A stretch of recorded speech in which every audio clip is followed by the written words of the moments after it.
దేశంలో కరోనా చాపకింత నీరులా సైలెంట్గా వ్యాపిస్తోంది. కోవిడ్-19 వ్యాప్తి ప్రస్తుతం ఆందోళనకరంగా మారింది.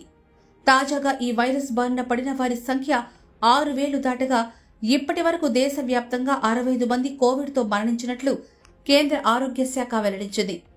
ఈ నేపథ్యంలో దేశ ప్రజల్లో ఆందోళన మొదలైంది. అప్రమత్తంగా ఉండాలని ప్రజలకు అధికారులు సూచిస్తున్నారు.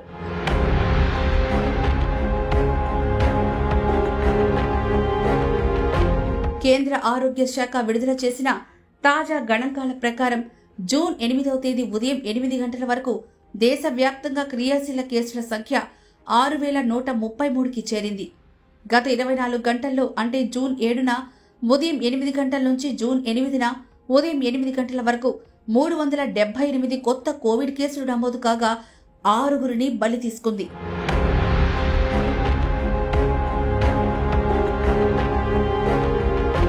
ఇక రాష్ట్రాల వారీగా క్రియాశీల కేసుల వివరాలను పరిశీలిస్తే కేరళలో అత్యధికంగా 1950 యాక్టివ్ కేసులు నమోదయ్యాయి.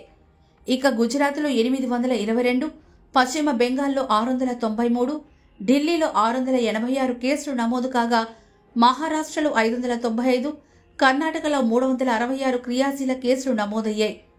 ఉత్తరప్రదేశ్లో 219, తమిళనాడులో 194, రాజస్థాన్లో 132, హర్యానాలో 102, ఆంధ్రప్రదేశ్లో 86 కేసులు నమోదు కాగా బీహార్లో 49, ఛత్తీస్గఢ్లో 41, మధ్యప్రదేశ్లో 39, పంజాబ్లో 35, ఒడిశాలో 33, సిక్కింలో 23, పుదుచ్చేరిలో 17, తెలంగాణలో 10 యాక్టివ్ కేసులు నమోదు కాగా జమ్మూ కశ్మీర్, గోవా, ఉత్తరాఖండ్ రాష్ట్రాల్లో 9 చొప్పున కేసులు నమోదయ్యాయి. ఇక అస్సాంలో 6, జార్ఖండ్లో 4, హిమాచల్ ప్రదేశ్లో 3, చండీగఢ్లో 2, త్రిపురలో 1 కేసు నమోదైంది.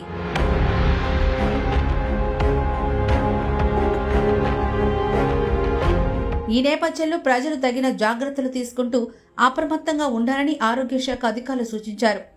మాస్కులు ధరించడం, సామాజిక దూరం పాటించడం, చేతులను శుభ్రంగా తరచుగా చేసుకోవడం వంటి నివారణ చర్యలు తీసుకోవాలని కోరారు. అరుణాచల్ ప్రదేశ్, మిజోరాంలలో ఎటువంటి కేసులు నమోదు కాలేదని కూడా పేర్కొన్నారు. ఈ పెరుగుతున్న కేసుల నేపథ్యంలో ప్రభుత్వాలు అదనపు చర్యలు చేపట్టే అవకాశం ఉంది.